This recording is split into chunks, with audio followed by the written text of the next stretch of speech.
안녕하세요, 진가이버입니다. 이제 어느덧 11월의 마지막 주가 되었습니다. 오늘 준비한 이야기는 알로카시아에 대한 내용인데 그 종류만큼이나 다양한 매력을 뽐내는 식물이라 최근 들어 더 많은 분들께서 키우고 계시는 식물이기도 하고 또 기회가 되어 오늘 영상에 담아보았습니다. 오늘의 주인공은 알로카시아 실버 드래곤인데 제 영상에서는 처음 다루는 거라 간단하게 생육 환경부터 이야기를 좀 드리고 잎 관리에 대한 내용과 또 그와 관련하여 조치해 주어야 될 사항이 있어서 분갈이와 함께 자구를 분리해서 독립개체로 심어주는 내용으로 준비를 해보았습니다. 영상을 보시면서 다양한 종류의 알로카시아에도 공통으로 적용이 가능한 내용들이고 또 다른 식물의 관리에 있어서도 도움이 되실 만한 내용들이니 끝까지 시청 부탁드리겠습니다. 그럼 바로 시작해 보겠습니다. 생육 적정 온도는 22에서 28도 정도이고 최저 온도는 18도씨 정도로 겨울철에 따뜻한 실내에서 키워야 되는 대표적인 종류이기도 합니다. 빛은 너무 강하지 않은 창을 통해 들어오는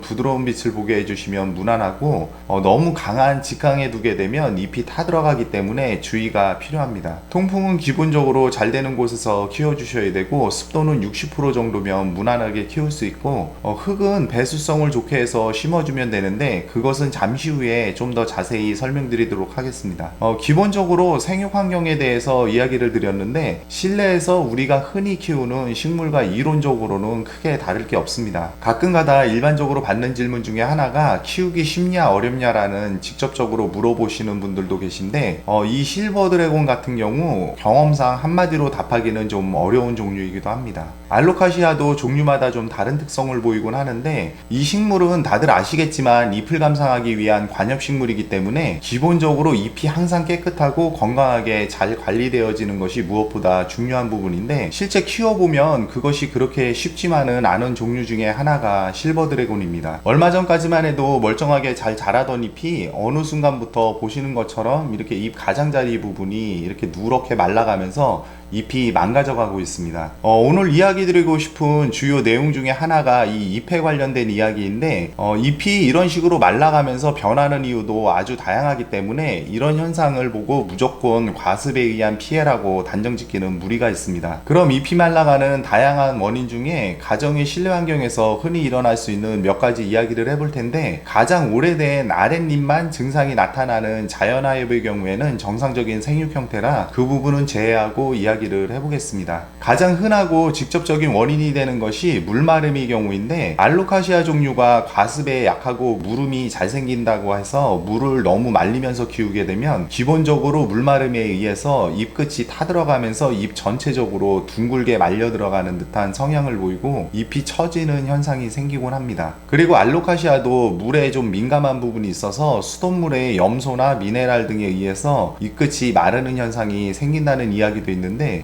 그 부분은 개인적으로는 크게 문제를 삼고 싶은 부분이 아니지만 이 잎에 직접적으로 물을 분무해 줄 때는 조금 이야기가 달라질 수 있습니다. 이 물을 화분에 관주하는 것보다 잎에 직접 분무를 해줄 경우가 더 민감하게 반응을 해서 직접적으로 피해를 볼 수 있기 때문에 이 부분에 대해서 염려가 되신다면은 잎에 직접 스프레이를 해주는 물은 차라리 정수기물을 사용하시는 것이 더 나은 선택일 수 있습니다. 또 다른 원인으로 염류 성분이 화분 속에서 오랜 시간 축적되면서 비슷한 증상이 나타날 수 있고 이것은 일반적으로 물을 줄 때 흠뻑 주지 않고 조금씩 주는 경우에 그 피해가 더 커질 수 있는 부분이기도 하고 또 그와 관련해서 비료나 영양제를 너무 과하게 줘서 비료장애 등에 의해서 잎마름 증상이 생기곤 합니다. 그리고 너무 잦은 분갈이로 인해서 뿌리 손상과 회복 지연으로 인해서 생기는 경우도 있고 분갈이 시에 뿌리를 정리한 다음에 바로 비료나 영양제를 섞어줄 경우에 뿌리 절단 부분이 썩게 되면서 흔히 말하는 분갈이 몸살 형태로 나타나는 경우도 있습니다. 그 이외에도 미량 요소의 결핍으로도 나타날 수 있고 예전에 많은 논란이 되었던 염도가 높은 코코피트 재질의 불량흙을 사용하는 경우도 생길 수 있고 병충해에 의해서 잎이 착즙을 당하는 경우도 생길 수가 있습니다.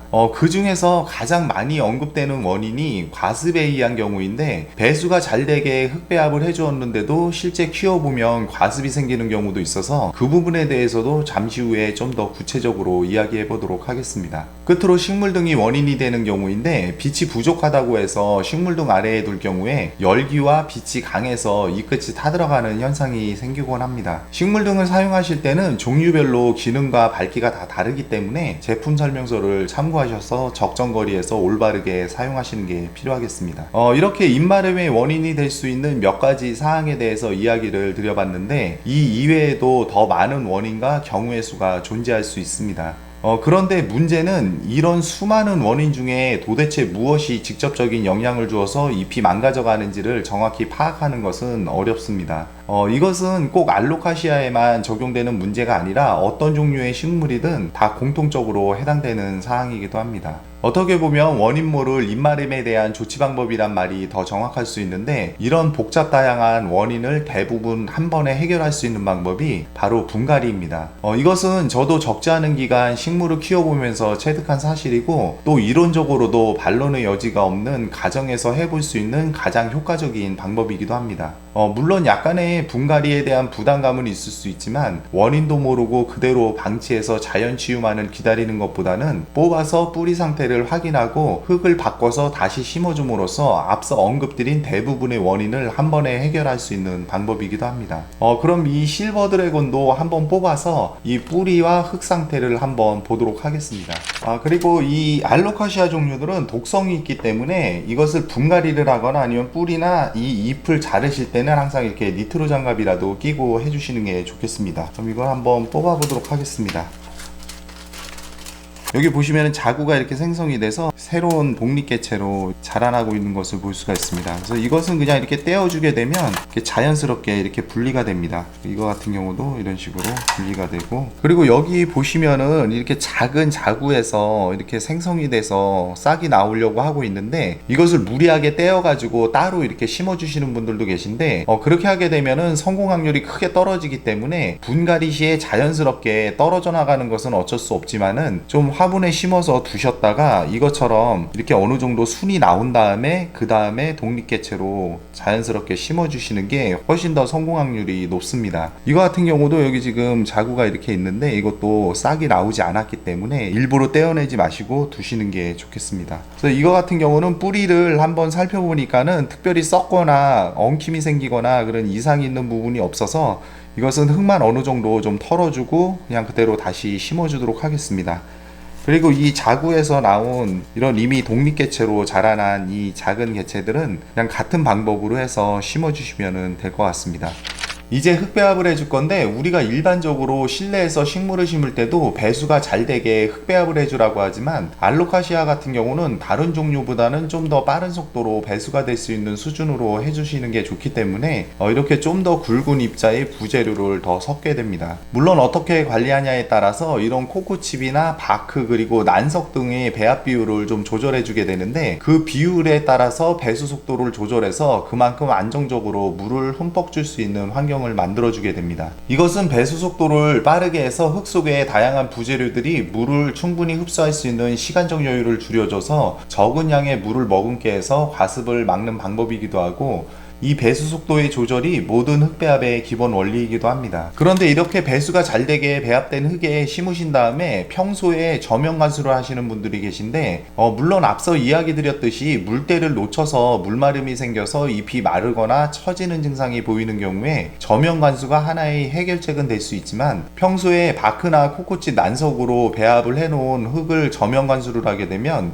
이런 부재료들의 필요 이상으로 많은 양의 물이 흡수돼서 물을 오랫동안 주지 않았는데도 화분 속은 물에 불어있는 상태가 여러 날이 지속되면서 과습의 피해가 나타나는 경우도 많습니다.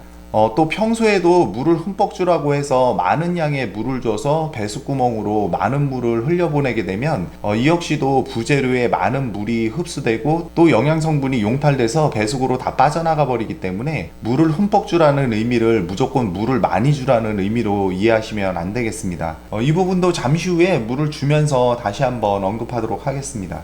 그래서 오늘 준비한 흙은 저는 코코피트를 주재료로 한 일반 분갈이 흙에 코코넛 껍질을 잘게 자른 이런 코코칩하고 그리고 사냐초를 섞어줄 거고, 그리고 펄라이트는 이번 배합에서는 입자가 이렇게 큰 부재료가 많이 들어가서 공국이 커지기 때문에 물을 주게 되면 펄라이트가 흙 표면으로 떠올라서 제 기능을 제대로 못하기 때문에 분갈이 흙에 섞여 있는 이 펄라이트 이외에는 별도로 넣어주지 않겠습니다. 배합 비율은 일반 분갈이 흙을 6 정도로 하고 나머지 부자재 중에서 코코칩을 1 그리고 바크를 1 정도 넣고 그리고 사냐초를 2 정도 섞어주고 그리고 훈탄을 소량 섞어주게 됩니다. 그리고 이 훈탄 같은 경우도 무릎 방지를 위해서 너무 과하게 사용하시는 분들이 계신데 그렇게 하게 되면 기량작용도 생기고 또 잎을 누렇게 변화시키는 원인이 되기 때문에 전체 비율의 5%를 넘지 않게 소량만 넣어주시는 게 좋겠습니다. 그래서 섞어보면 육안으로 보실 때 이 정도 수준이 되겠습니다. 그리고 앞서 언급드렸듯이 여기 별도의 비료나 영양제는 섞어주지 않습니다. 이제 화분을 준비해서 심어주시면 되는데 화분은 토분을 사용하셔도 되는데 저는 먼저 사용했던 같은 크기의 같은 종류의 그런 슬립분을 사용하도록 하겠습니다. 그리고 이 슬립분 같은 경우는 배수층을 안 깔아줘도 되지만 오늘같이 입자가 굵은 부재료가 많이 배합된 경우에는 물을 주다 보면 가는 입자가 이 아래로 몰리게 돼서 이 배수구멍이 막히는 현상이 생기기 때문에 얇게라도 여기 배수층을 좀 깔아주시는 게 좋습니다. 그럼 한번 심어 보겠습니다. 이 마사를 소량 넣어서 배수층을 깔아주시고 흙을 먼저 소량 이렇게 넣어주신 다음에 잘 안착을 시켜주시고 골고루 흙이 들어갈 수 있게 흙을 채워주시면 되겠습니다.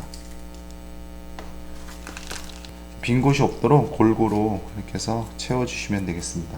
그리고 이렇게 자구에서 싹이 난 이런 개체들은 이것은 원래는 한 화분에 한 개체를 심어주시는 게 가장 무난하긴 합니다. 근데 이것은 아직 작기 때문에 또 같은 방법으로 이런 슬립분을 이용해서 그냥 일단은 한 번에 심어 놓도록 하겠습니다. 일반적으로 이렇게 심으신 다음에 평소에 물 주는 방법에 대해서 한번 보여드리겠습니다. 평소에 우리가 물을 줄 때 이것은 다른 것보다 입자가 굵은 부재료들이 많이 들어갔기 때문에 물이 내려가는 속도가 굉장히 빠릅니다. 그래서 물을 흠뻑 주라는 개념이 이 물을 갖다가 여기다 계속 많은 양을 주라는 것이 아니라 그냥 이렇게 돌아가면서 골고루 물을 주게 되면은 이 아래쪽에 물이 이렇게 흘러나오게 됩니다. 그럼 이 정도 상태에서 멈춰주는 게 이 정도 수준이 물을 그냥 흠뻑 주는 수준이 되겠습니다. 물을 충분히 빼주신 다음에 생육 환경이 맞는 적절한 장소에 두시고 관리해 주시면 되겠습니다. 참고로 이렇게 심으신 다음에 천물을 주는 형태가 조금은 다른 경우도 있는데 일반적으로 이 배수구멍으로 흙가루가 충분히 빠져나갈 때까지 주거나 아니면 분재 같은 경우는 맑은 물이 나올 때까지 계속 주는 경우도 있기 때문에 흙배합에 따라서 천물을 주는 정도가 차이가 있다는 것 정도만 알고 계시면 될 듯 합니다.